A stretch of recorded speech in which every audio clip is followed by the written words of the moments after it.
우리가 함께 이 전도서의 말씀을 나누고 있는데요. 이 세상은 우리의 기대나 혹은 예상과 혹은 노력과 완전 상관없이 다른 방식으로 움직일 수 있다는 것을 우리가 지금까지 살아오면서 많이 경험을 해봤을 겁니다. 우리가 결혼하고 아기를 낳을 때 가지는 꿈과 희망이 있죠. 내가 낳은 이 아이는 건강하고 똑똑하고 예의 바르고 기저귀도 자기가 혼자서 알아서 갈고 분유도 혼자 타먹고 어른들 보면 인사 잘하고 시간이 남으면 책 읽고 그런 아이를 키우리라 우리가 다 소망을 합니다. 그런데 대부분의 아이들은 그냥 자기 멋대로 자라나죠. 어떤 부모들은 상당히 현실적이어서 나는 바라는 거 없다, 그저 건강하게만 자라다오. 그러다가 아이가 크면은 넌 건강 말고 남은 게 뭐가 있니? 그러면서 한숨을 쉬기도 하게 됩니다.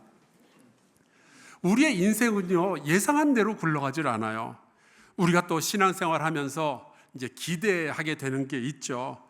가정이 살아나고 또 건강이 회복되고 사업도 잘 되고 우리 자녀들도 다 성공하고, 사실 그런 사람들이 주변에 많이 있어요. 다들 또 그렇게 간증들을 하잖아요. 예수 믿고 내 삶이, 우리 가정이 달라졌다고. 그런데 꼭 그렇게 되지 않는 집안들도 있는 거예요. 예수 믿으면은 돈 더 잘 많이 벌게 될 줄 알았는데 오히려 회사가 사업이 어려워지기도 하고요. 예수 믿으면 평생 병 안 걸리고 건강하게 살 줄 알았는데 덜컥 암에 걸렸다는 소식도 들려오죠. 왜 이러는 걸까? 여기 하나님이 창조하셨고요, 다스리시고 우리가 사랑하고 또 우리가 누리는 아름다운 세상이 있습니다. 그런데 도저히 이해할 수 없는 혼란스러움도 같이 섞여 있는 거죠. 그래서 어떤 분들은 이러한 혼란을 겪다가 믿음을 포기하기도 합니다. 에이, 예수 믿어서 뭐하냐, 아무 소용없네, 그러기도 하죠. 그런데 어떤 사람들은 이해할 수 없는 일들이 벌어지고 이 혼란과 고민 가운데서도 끝까지 하나님 아버지를 믿는 이 믿음을 지켜내는 것을 보는 거예요. 전도서는 바로 그 이야기를 우리에게 들려주고 있는 거죠. 세상은 내가 생각한 대로 굴러가지 않지만, 하나님은 내가 예상한 대로 말씀하시지 않지만 여전히 나는 하나님을 믿습니다. 나는 끝까지 하나님을 섬기겠습니다. 그 이야기가 바로 이 전도서에 담겨져 있는 거예요. 전도서는요, 그래서 굉장히 솔직합니다. 우리가 말 안 했으면 하는 것 같지도 다 드러내서 이야기를 하죠.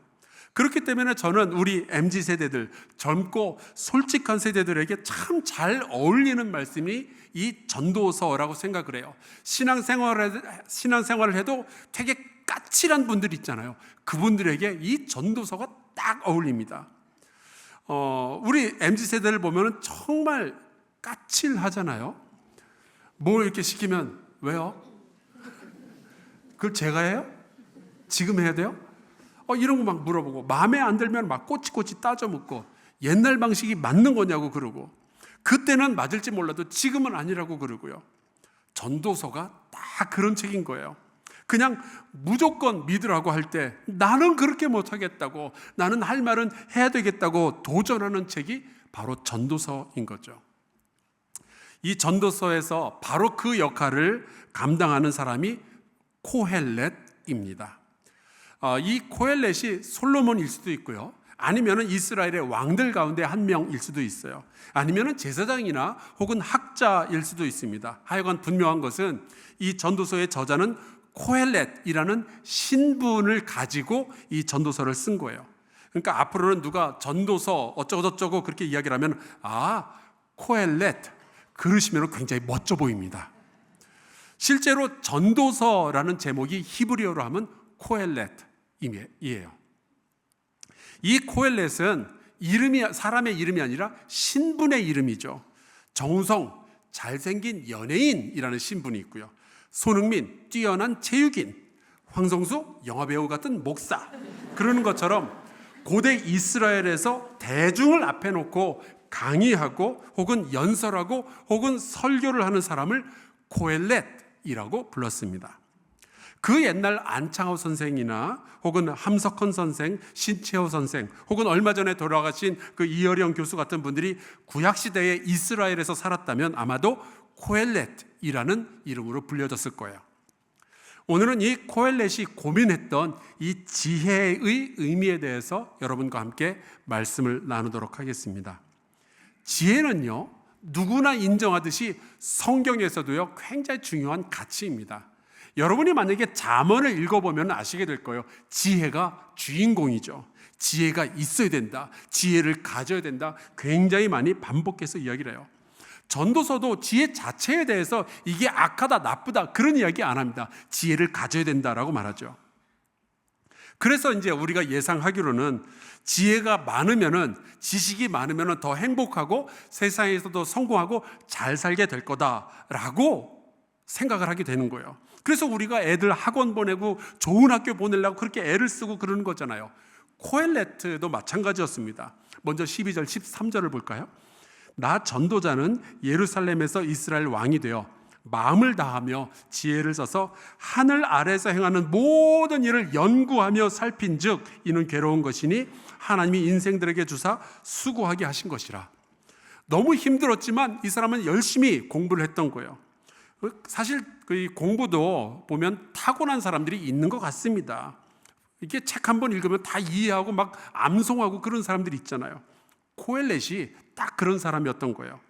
그래서 이제 코엘렛은 하나님이 주신 지혜를 가지고 이제 열심히 공부를 하죠. 석사학위 따고 박사학위를 따고 각종 고시에 뭐 하나하나 다 합격을 한 거예요.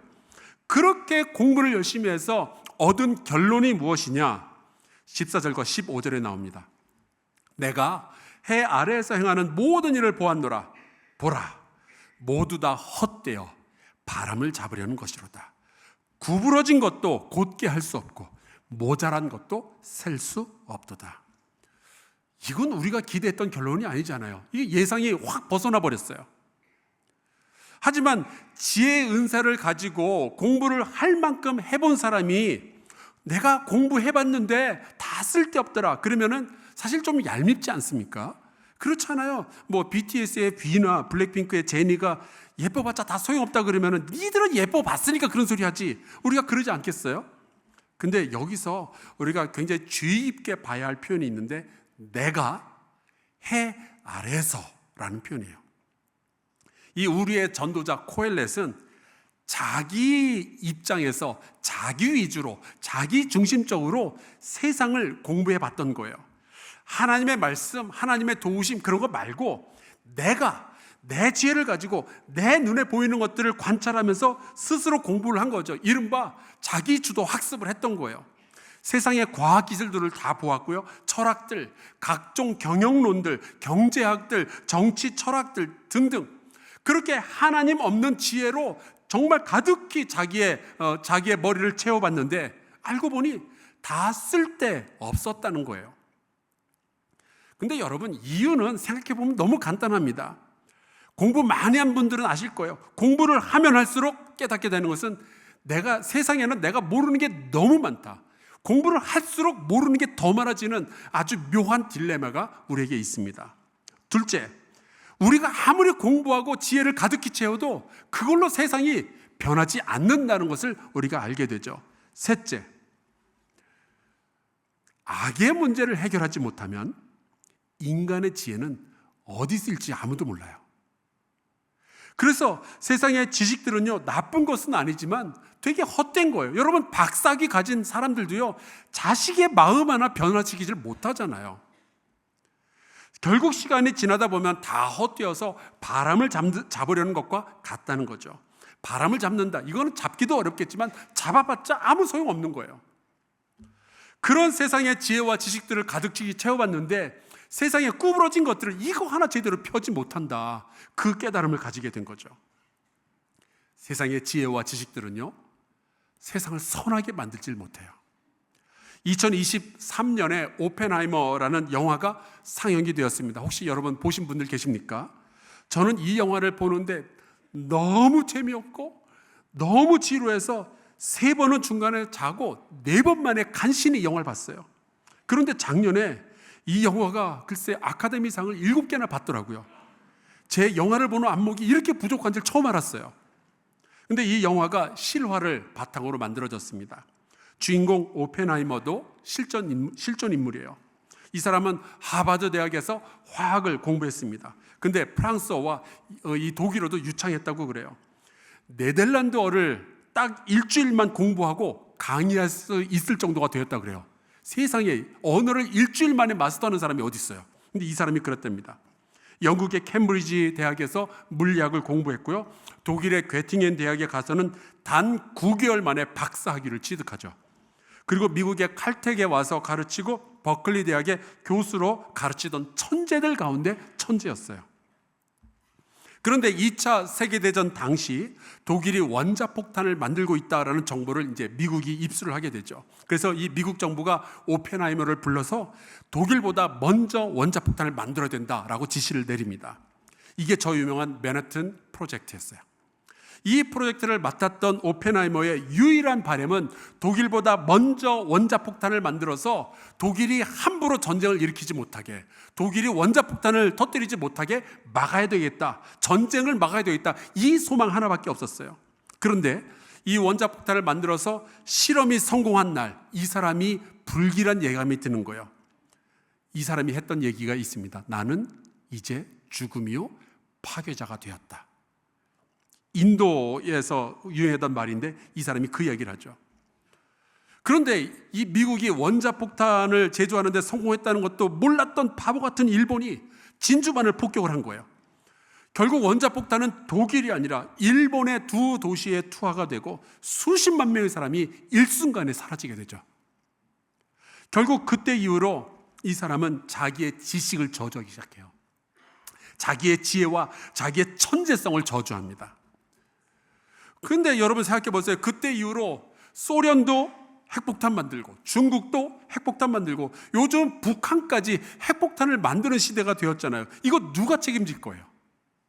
그야말로 여러분 인간의 지혜와 그 천재성과 지식은요 구부러져 있는 세상을 곧게 만들 수가 없는 거예요. 악의 문제를 해결하지 못하는 지혜는요 결코 지혜롭지 않습니다. 여러분 프레드리히 니체라는 사람 잘 아시죠? 이 사람 천재였어요. 겨우 24살의 나이에 스위스 바젤 대학의 교수가 되죠. 그런데 이 사람은요 자기의 책에 그렇게 써요. 신은 죽었다, 하나님은 없다. 그러니까 교회 같은 데 가서 기도하지 말고 네 인생, 네 마음대로 주체적으로 살아라, 그런 이야기를 하죠. 여러분 칼 마르크스가 바보였을 것 같으세요? 아닙니다. 이 사람은 철학자였고요, 수많은 책들을 읽었고요, 세상의 불평들과 고통에 대해서 고민을 했고요, 그래서 공산당 선언과 자본론이라는 유명한 책을 쓰게 되죠. 그래서 이들의 지식이, 이들의 천재성이 세상을 구원해냅니까? 천만에요. 오히려 전쟁을 일으키고 수없이 많은 사람들을 죽여도 괜찮다고 생각하는 유물론자들, 공산주의자들을 만들어냈어요. 결국 그들의 뛰어나고 깊은 지혜는 세상의 그 어떤 것도 고치지 못하고 오히려 우리가 잘 알고 있는 공산주의자들, 스탈린, 마오쩌둥, 김일성, 폴포트, 이런 공산주의 괴물들을 만들어내게 되는 거예요. 그들의 천재성이 세상을 구한다고요? 그들의 지혜가, 그들의 지식이 굽은 것을 곧게 한다고요? 천만에요. 역사가 증명하는 것은 그런 일들은 쉽게 벌어지지 않았습니다. 자, 그러면은 그들이 약간 또 부족해서 그런 거 아닌가? 지혜와 지식을 좀 극한으로 끌어올리면 어떻게 될 건가? 오늘 말씀 16절에 보니까 코엘렛이요 그 지식을 끝까지 끌어올려 봤습니다. 16절, 내가 내 마음속으로 말하여 이르기를 보라, 내가 크게 되고 지혜를 더 많이 얻었으므로 나보다 먼저 예루살렘에 있던 모든 사람들보다 낫다 하였나니 내 마음이 지혜와 지식을 많이 만나 보았음이로다. 근데 여러분, 저는 전도서 이 1장 16절을 읽으면서 요즘 우리 사이에 화제가 되고 있는 인공지능이 생각이 나더라고요. 지금 우리 시대에 누가 지식을 가장 많이 가지고 있는가? 어떤 박사가 아니에요. 인공지능이 지식을 가장 많이 가지고 있습니다. 이게 요즘 음악도 만들어내고요, 그림도 그리고요, 동영상도 만들어내요. 의사들이 인공지능에게 물어봐서 진단하는 것은 이미 오래전부터 하던 일이에요. 이제는 전화를 걸어서 내가 사람하고 대화를 하고 있는 건지 아니면 기계하고 대화하고 있는 건지 구별이 안 돼요. 이게 또 기계학습이니 뭐 강화학습이니 하면서 전 세계의 모든 지식을 이 인공지능이 다 흡수하고 있는 중이죠. 자, 그래서 세상은 더 좋아지게 될까요? 우리가 세상의 모든 문제들을 하나씩 다 고칠 수 있게 될까요? 얼마 전에 박태웅이라는 분이 인공지능 시대에 벌어질 일에 대해서 책도 쓰고 강연도 하는데 그런 이야기를 해요. 200년 전에 산업혁명이 일어날 때도 사람들이 막 일자리가 다 없어진다 그러면서 고민하고 그러더니 결국 새로운 일자리가 생겨나면서 그 문제가 해결되지 않았느냐. 그러니까 인공지능이 생겨서 뭐 다 일자리 없어진다 그러는데 새로운 일자리들이 또 만들어질 거다. 근데 이분이 그러죠. 그거 맞는 이야기이긴 한데 산업혁명 때 새로운 일자리가 생겨서 이전처럼 살 수 있게 되기까지는 90년의 시간이 걸렸다는 거예요. 이제 인공지능이 비슷한 시기를 만들어내게 될 텐데 그걸 버틸 만한 준비는 되어 있느냐라고 물어보는 거죠. 그래서 인공지능이 세상의 모든 지혜를 다 한 곳에 모아서 다 가지고 우리에게 모든 대답을 해줄 수 있다면 여러분 인간의 문제들을 다 해결할 수 있을까요? 아니요, 못합니다. 인공지능이 세상의 모든 지식을 다 가지고 있으면 세상을 구원해 줄 수 있을까요? 인간을 구원해 줄 수 있을까요? 우리 가정을 회복시켜 줄 수 있을까요? 못해요. 아니, 사람들은요 벌써 인공지능을 탑재한 무기들을 만들고 있는 중입니다. 우리나라도 하고 있어요. 얼마 전에 이스라엘과 하마스 사이에 전쟁이 벌어지고 있을 때 누구를 죽일지를 인공지능이 결정하도록 했다 하더라고요. 결국 지혜는요 많아도 인간의 죄성과 결합되면 결국 허무한 거예요. 아무것도 아니에요. 아무것도 고쳐내질 못해요. 이걸 전도자가 무려 2500년 전에 깨달았던 겁니다. 자, 그러면 도대체 지혜라는 게 뭐냐? 전도자는 그래서 지혜 자체에 대한 연구를 시작을 하죠. 17절, 18절입니다. 내가 다시 지혜를 알고자 하며 미친 것들과 미련한 것들을 알고자 하여 마음을 썼으나 이것도 바람을 잡으려는 것인 줄을 깨달았도다. 지혜가 많으면 번뇌가 많으니 지식을 더하는 자는 근심을 더하느니라. 여러분 요즘 근심하는 분들 계시잖아요. 그 지혜가 많아서 그런 거예요. 전도자 코엘렛은 자기가 공부한 세상의 이 지식들 중에서 지혜로운 것과 미친 것과 미련한 것들을 한번 구별을 해보려고 시도하죠. 예를 들어서 개인정보가 들어가 있는 영수증은 여러분 우리 함부로 버리지 않잖아요. 그 함부로 버리면 딴 사람이 이상한 데다 쓸 수 있으니까. 그러니까 함부로 버리지 않는다. 이건 지혜 맞죠. 그런데 일주일에 한 번씩 저와 우리 사역자들 한 20명 정도가 이 교회 주변 동네를 한 바퀴 뺑 돌면서 청소를 하거든요. 그런데 가끔 어떤 사람이 영수증을 자기의 개인정보가 발각되지 않으려고 영수증을 버렸는데 그냥 버렸으면 그냥 주워서 쳐도 버리죠. 근데 그거를 팍팍팍팍 찢어가지고 한 100조각을 내서 그걸 길바닥에다 버려놓은 거예요. 여러분 이게 지혜입니까? 개인정보 유출을 막았으니까? 아니면 미친 겁니까? 미련한 건가요? 여러분 이거 청소하려면 얼마나 화가 나는지 아세요? 한 번 주스면 될 걸 집게질을 제가 100번을 해야 되는 거예요. 좀 이거 이렇게 버린 사람 붙잡아다가 네가 주스라고 그러고 싶어요. 손대지 말고. 가끔 보면은 세상의 모든 것을 다 아는 것처럼 말하는 우리 남편들이 집에들 계시죠. 과학에 대해서도 어쩜 그렇게 잘 알고 있는지, 경제에 대해서도 할 말이 그렇게 많고, 스포츠 다 알고 있고, 정치 이야기 나오면은 막 1시간이고 2시간이고 할 말이 너무너무 많아요. 근데 같은 집에서 살고 있는 아내의 마음은 몰라요. 그런 남편들이 얼마나 많냔 말이에요. 그럼 우리 아내분들 대답해 보세요. 이 남편은 지혜로운 겁니까? 지혜로운 게 아니면은 둘 중에 하나겠네요. 미쳤거나 미련하거나. 여러분 결국 세상의 지혜는 별거 없는 거예요. 세상의 지혜는 병들어 있습니다. 왜곡되어져 있어요. 그래서 죄악과 만나면 너무 취약해요. 이게 어떤 결과를 가져오게 될지 10년 후에 50년 후에 어떻게 될지는 아무도 모르는 거예요. 그래서 중국에서 어떤 사람들이 바이러스를 연구하다가 이게 툭 튀어나와가지고 코로나 때문에 전 세계가 얼마나 고생을 했냔 말이에요. 이게 지혜인 줄 알았는데, 지식인 줄 알았는데 세상이 망할 뻔했잖아요. 생산을 늘려가지고 먹는 문제를 좀 해결해 보나 했더니 자연이 파괴가 되네요. 의술을 발달을 시켜가지고 사람들 수명을 잔뜩 늘려놓았더니 이제는 노후 문제라는 게 생겨나네요. 극심한 고통에 시달리는 사람들의 고통을 덜어주려고 펜타닐이라는 물질을 만들어냈더니 이 약물에 중독된 사람들의 인생이 처참하게 파괴되고 있잖아요. 사람의 지혜는 뭔가가 부족해요. 여러분, 이 전도자는 지금 우리에게 무슨 이야기를 하고 있는 겁니까? 인간의 지혜로는 그 자체로는 전혀 지혜롭지 않다는 이야기를 해주고 싶은 거예요. 물론 그러니까 공부하지 말라 그런 이야기 아니죠. 지혜와 지식이 다 쓸데없다 그런 이야기 아닙니다. 공부해야죠. 지혜를 갖춰야죠. 그러나 우리에게는 도움이 필요하다는 거예요.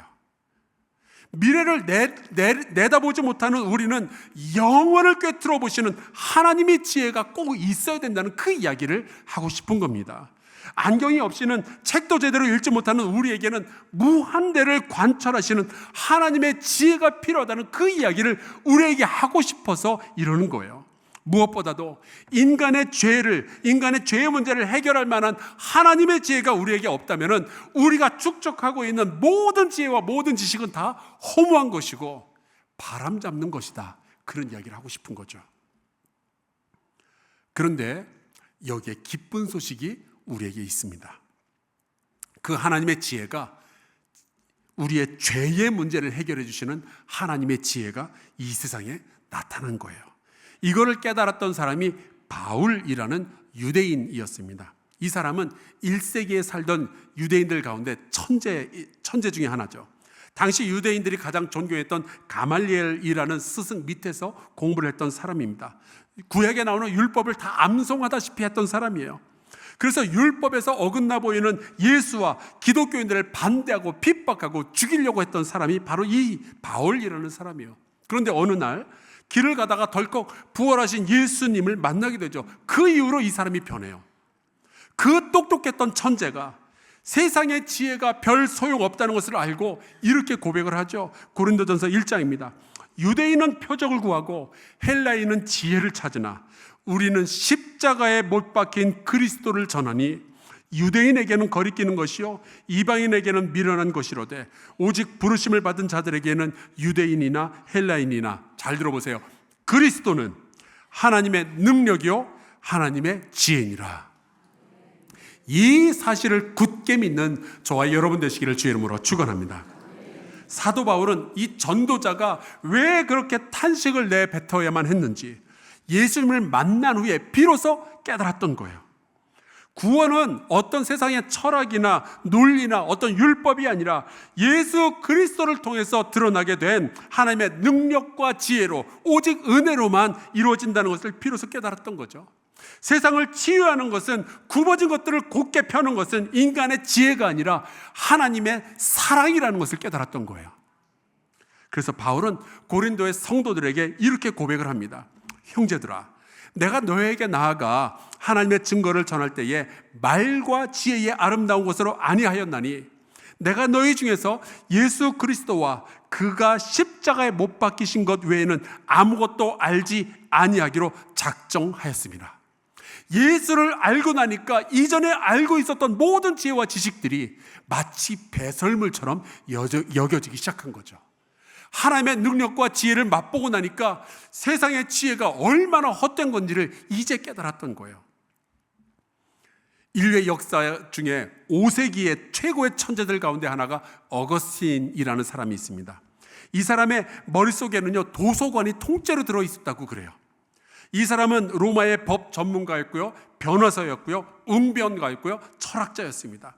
그런데 도저히 영혼의 만족감도 없고 안식도 없는 거예요. 지혜와 지식이 더해지면 더해질수록 오히려 번뇌와 근심이 깊어지는 거죠. 그래서 별짓을 다 해봐요. 나중에는 마니교라는 이단에 빠지기도 하죠. 그러다가 어느 날 아이들의 노랫소리를 듣다가 하나님의 계시를 경험하게 됩니다. 그래서 성경을 읽는데 죄의 문제를 해결하시는 하나님의 은혜를 비로소 깨닫게 된 거예요. 그래서 그 똑똑한 사람이, 그 천재가 자신의 지식, 자신의 지혜 다 내려놓고 우리는 오직 하나님의 은혜로만 구원을 받을 수 있다는 복음을 증거하는 사람이 되죠. 13세기에 이르러 최고의 천재들 가운데 한 사람이 토마스 아퀴나스라는 사람이 있어요. 이 사람이 쓴 책이 숨마 테올로기카, 신학대전이라는 책이 있는데요, 컴퓨터도 없던 시절 도서관의 모든 책들을 통째로 암송하지 않고서는 쓸 수 없을 만큼 기가 막히고 방대한 지혜의 책이 바로 저 책입니다. 그런데 이 사람이 한참 이 책을 집필하던 어느 날 1273년 12월 6일 이 토마스 아퀴나스가 수요일 예배를 드리다가 하나님의 임재를 경험하게 되죠. 그리고 이 사람은 그 후로 모든 저술을 일제히 중단하게 됩니다. 그래서 신학대전은요, 지금까지 미완성으로 남아있게 돼요. 레지날도라는 친구가 있었는데 이 사람이 너무 궁금한 거예요. 그래서 물어봅니다. 왜 모든 저술을 갑자기 그날 예배 이후로 중단을 했냐고. 그랬더니 이 사람이 이 말을 내가 죽을 때까지 비밀로 지켜줄 수 있겠느냐 약속을 받고서는 그런 이야기를 했다고 그래요. 그날 예배 가운데 하나님이 나에게 보여주신 것에 비하니까 내가 지금 여지껏 썼던 것들, 내가 지금 쓰고 있는 것이 다 지푸라기 같아 보였어. 그래서 더 이상 쓰기를 중단했다네. 그 이야기를 남겼다고 하죠. 여러분, 하나님의 지혜를 경험한 사람은요, 세상의 지혜가 참 아무것도 아니라는 것을 알게 되는 거예요. 마이클 패러데이. 요즘 우리 이 세상에 전기 없으면 우리가 어떻게 살겠어요? 그런데 이 전기에 대한 최초의 아이디어, 이 기술, 그 모든 것들은요, 패러데이, 저 사람이 다 만들어낸 거예요. 자석이 코일 근처를 왔다 갔다 하면은 전기가 만들어진다. 이걸 저 사람이 발견하죠. 그래서 여기서 발전기가 나오고요. 그래서 이 사람은 천재였습니다. 그냥 그 인쇄 소에서 일하던 사람인데 저거를 그냥 자기가 다 혼자서 깨달은 거예요. 그러니까 저 사람은 천재이기 때문에 지혜가 충만하니 하나님을 버리는 사람이 되었는가? 아니요. 오히려 늘 더 깊게 성경 말씀을 가까이 하고 공부하고 묵상하던 사람이었습니다. 왜냐하면 하나님이 없으면 자기의 지혜와 모든 기술이 다 소용없다는 것을 알았기 때문에요.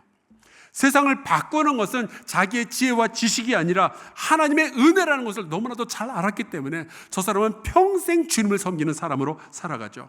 그래서 저 사람은요, 교회에 가면은 교회 어린이들을 불러 모아서 과학과 하나님의 은혜에 대해서 가르쳤던 바로 그 사람입니다. 저 사람의 후계자가 클라크 맥스웰이라는 사람이죠. 알버트 아인슈타인이라는, 우리가 잘 아는 그 아인슈타인이 그런 말을 했어요. 물리학은 맥스웰 이전과 이후로 나뉘게 된다. 저 사람이 바로 전기, 빛, 자기장 등 등의 정체를 그냥 수식으로 발견해낸 사람이에요. 빛의 속도는 늘 일정하다라는 이 아인슈타인의 이야기는요, 이미 맥스웰이라는 사람이 수학으로 증명을 해낸 이후예요. 아인슈타인의 영감의 원천이 바로 저분이죠. 그런데 저분은 늘 하나님 앞에서 겸손했고 자연을 연구하면서 하나님에 대해서 조금씩이라도 더 알아가는 것이 나에게 큰 기쁨이라고 고백을 했던 사람입니다. 하나님 없는 지혜와 지식은요, 이 세상에 아무 의미 없다는 것, 세상에 구부러진 것 단 하나도 고칠 수 없다는 것을 너무나도 잘 알았던 분이죠. 그래서 저 사람이 초대 소장을 지냈던 영국 캠브리지 대학의 캐번디시 물리학 연구소라고 있거든요. 그 연구소를 만들 때 연구소의 문 입구에다가 시편 111편 2절의 말씀을 새겨놓습니다. 여호와가 하신 일들이 엄청나지요. 그 일들을 좋아하는 모든 사람이 탐구합니다. 전도서를 함께 읽는 성도 여러분, 지혜의 끝을 경험해 보았던 전도자 코엘렛의 탄식 속에서 하나님의 음성을 들으실 수 있기를 주의 이름으로 축원합니다. 저와 여러분을 부르시는 하나님의 음성을 들을 수 있기를 주의 이름으로 축원합니다. 세상의 모든 박사학위를 다 가지고 세상의 모든 책을 다 읽는다 할지라도 죄의 문제를, 이 하나의 문제를 해결하지 못하면 우리는 아무 소용도 없는 거예요. 아무리 똑똑한 천재여도 하나님의 지혜, 예수 그리스도를 알지 못한다면 그의 마지막은 그저 멸망으로 끝나게 되는 거죠. 인간의 지혜가 아무리 뛰어나도, 인간의 지식이 아무리 커도 죄악 앞에 서면 너무나도 허약하다는 것을 우리가 알게 됩니다. 그래서 지혜가 죄악을 만나면 그 지혜가 미친 일로, 미련한 일로 이어지게 된다는 것, 우리 인류의 역사가 증명하고 있잖아요. 인간의 지혜는요, 단독으로 있을 때는 병들어 있습니다. 오염되어져 있어요. 죄의 문제를 해결하지 못하는 인간의 지혜는요, 그 어떤 것도 지혜롭지 않은 지혜일 뿐입니다. 그러나 여러분, 우리에게는 우리를 사랑하시는 하나님 아버지가 계십니다. 예수는 하나님의 능력이요 하나님의 지혜임을 믿습니다. 예수 그리스도의 십자가만이 인간의 지혜를, 인간의 문제를 해결하여 줄 줄로 믿습니다. 예수 그리스도가 우리의 인생을 새롭게 하며 우리의 모든 인류를 구원하여 주실 줄로 믿습니다. 하나님의 능력이요 하나님의 지혜이신 예수를 만나고 그 예수를 소중히 여기며 지금도 바람잡는 인생을 살아가고 있는 모든 이들에게 예수의 이름을 전하는 저와 여러분 되실 수 있기를 주의 이름으로 축원합니다. 우리 함께 이 찬송가 부르고 기도하면 좋겠어요. 찬송가 322장입니다. 여기 보면 가사가 이렇게 돼요. 세상의 헛된 신을 버리고 세상의 헛된 우상 버리고 시기와 미움 아주 버리고 거짓과 불의 모두 버리고 온전히 하나님만 섬기세. 우리의 지혜와 우리의 지식을 주님의 발 아래 내려놓고 이제 주님의 은혜를 구하면서 함께 찬송 부르고 기도하겠습니다.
통성으로 기도할까요?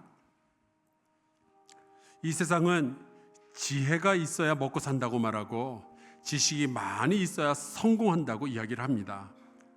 그러나 여러분, 십자가에 달리신 예수 그리스도 없이는 모든 것이 헛될 뿐입니다.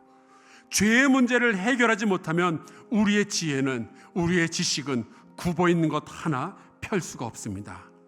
이제 우리 함께 기도합시다. 하나님, 우리가 예수 없이 사는 인생 되지 않게 하여 주옵소서. 지금도 헛된 지식의 홍수 속에서 죽어가고 있는 영혼들에게 하나님의 지혜, 예수 그리스도를 전하는 우리 한사랑교회가 되게 하여 주시옵소서. 우리 동성으로 같이 기도하겠습니다. 사랑하신 하나님, 주께서 우리를 도와주시기를 간절히 소원합니다. 세상이 지혜와 지식을 얻으라고 이야기를 합니다. 그 지혜와 지식을 하나님 장사의 도구로 삼는 이들이 얼마나 많이 있는지 모릅니다. 우리가 수많은 것들을 가르치고 저에게 지식을 전달하지만 결국 죄의 문제를 해결하지 못하여 하나님 인류의 역사 가운데 이 담겨져 있는 하나님 아무런 굽어진 것도 고치지 못하는 문제 속에 주여 주님을 바라봅니다. 아버지, 우리가 우리 자신을 고칠 수가 없사오니 주여 은혜를 베풀어 주시옵소서. 주께서 예수 그리스도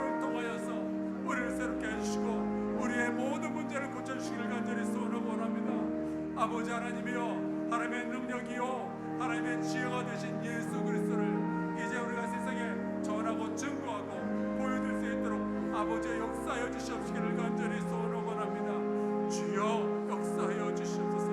오늘 사용하여 주사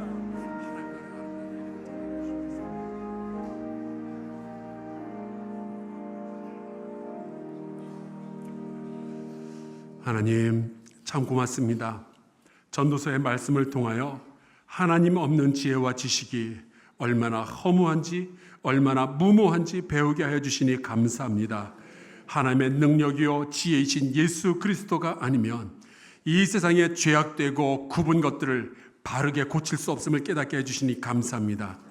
이제 우리가 그리스도를 아는 것이 가장 고상한 지식이며 유일한 소망이 됨을 믿게 하여 주시옵소서. 예수 외에는 이 세상에 구원이 없음을 깨닫고 아직도 세상의 지혜와 지식을 의존하며 무언가를 이루어 보려고 하는 인생들에게 하나님의 참 지혜이신 예수를 소개하는 우리 성도들 되게 하여 주시옵소서. 예수 그리스도의 이름으로 간절히 기도하옵나이다. 아멘.